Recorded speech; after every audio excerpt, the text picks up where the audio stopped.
buenos días, hermano. ¿Qué tal?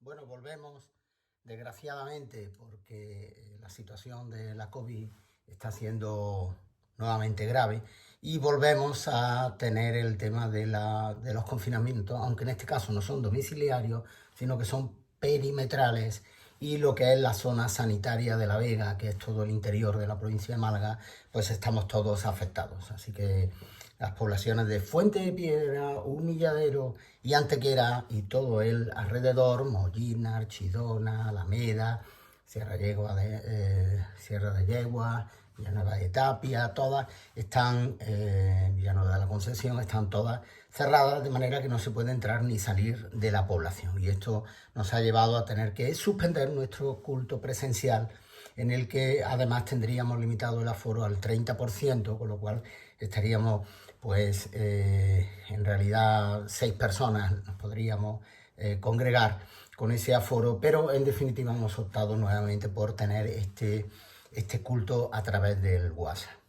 Lo primero de todo, mucho ánimo.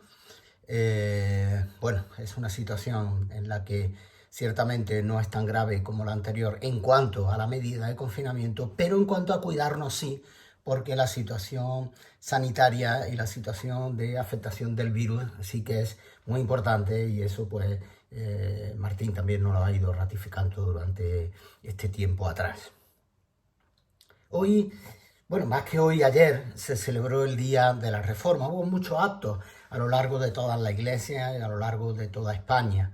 Ya sabéis, puse también ayer un enlace porque había la posibilidad de conectarte online a un culto que había preparado la Fraternidad de Ministros de Málaga, en el que también se pudo compartir y se pudo tener la exposición de nuestro amigo Antonio Simoni acerca de uno de los traductores del Nuevo Testamento, Francisco de Encinas.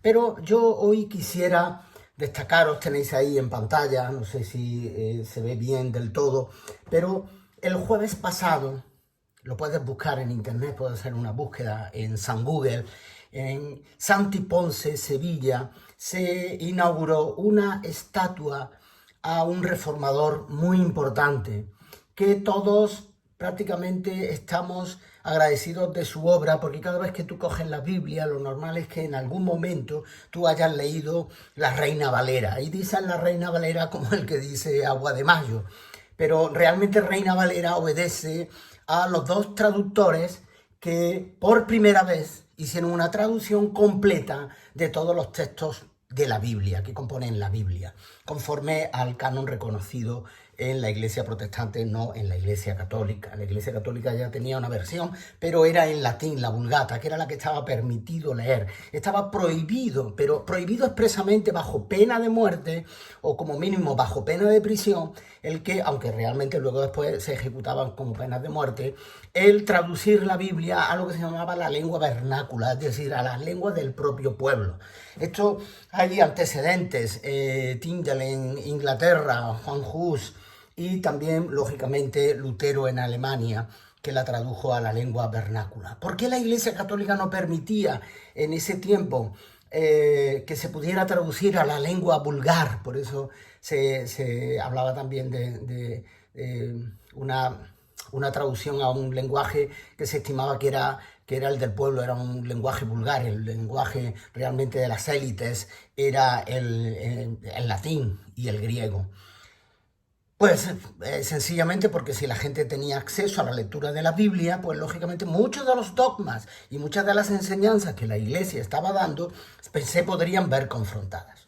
Esto fue lo que ocurrió en el monasterio de San Isidoro en Sevilla, en Santiponce, lo que hoy es Santiponce, Sevilla. Un monasterio de monjes jerónimos, monjes de la Iglesia Católica, que comenzaron a hacer estudios profundos de la Biblia. Empezaron a estudiar la Biblia, no solamente a estudiar los conceptos de la teología escolástica de aquella época, teología católica, sino que empezaron a profundizar en los textos originales, en traducir directamente del original. Y al traducir directamente del original fueron descubriendo, pues, entre otras cosas, y como más llamativo, pues la doctrina de la gracia gratuita, de la gracia como la entendemos, en el sentido de que es Dios el que manda a su Hijo para que su Hijo pague el precio del pecado de cada uno de nosotros, y de esta forma, por la fe en Jesús, obtener nosotros salvación y ahora estar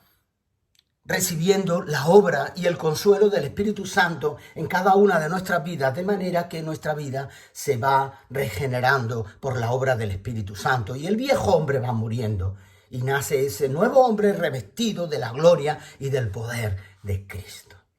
Este jueves en Santi Ponce se hizo un homenaje y se hizo un acto verdaderamente en el que se exaltó la figura de Casiodoro de Reina, uno de esos monjes que estaba en ese monasterio de San Isidoro y que fue la primera persona que en el siglo XVI tradujo directamente de los originales toda la Biblia al castellano.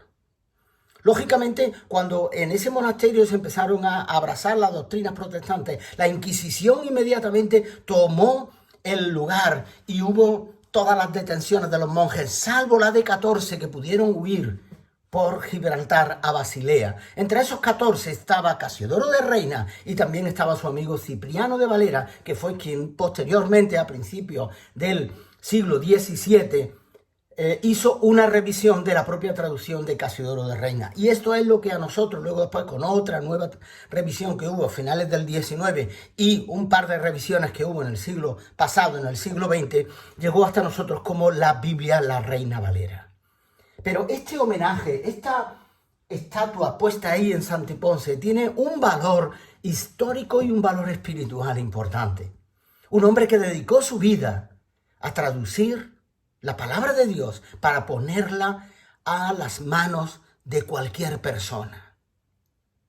Hoy valoramos poco este hecho quizás. Casiodoro de Reina tuvo que huir a Basilea y después de Basilea tuvo que estar dando vueltas entre Francia, Bélgica, Suiza, porque la Inquisición quería detenerlo y quemarlo. De hecho, en el auto de fe de Sevilla del 1672 fue quemado.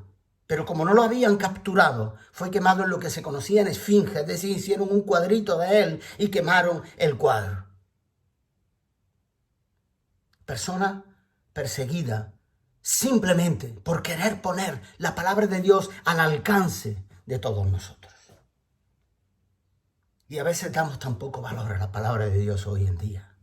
Así que hoy, primero, conmemorar esto, destacar este hecho tan importante. Y segundo, quisiera en este día retarte. Quisiera hacerte un reto. Quisiera retar a la iglesia a que durante toda esta semana podamos estar buscando un texto bíblico que sea un texto que haya obrado en tu vida de una manera poderosa. Y que lo compartas, que hagas un pequeño vídeo de 1 o 2 minutos, no más, y puedas compartirlo. De esta manera, además, nos vamos a ver las caras, porque vamos a estar como mínimo hasta el día 9. Con lo cual, el domingo que viene estaremos exactamente con la misma dinámica. Pero durante esta semana quiero verte la cara. Y quiero que me envíes, no a mí, a través del grupo de WhatsApp, quiero que compartamos la iglesia, cada uno de nosotros, un versículo que nos haya impactado. Y para dar ejemplo empiezo yo con el Salmo 37, versículo 7. Encomienda a Jehová tu camino y confía en Él y Él hará. Ese ha sido un texto bíblico rema en mi vida, que siempre me ha hablado. En cualquier tiempo, en cualquier necesidad, ante cualquier duda, siempre mi camino está en sus manos y yo sé que Él va a hacer lo mejor para mí. Cuidaros, el Señor os bendiga.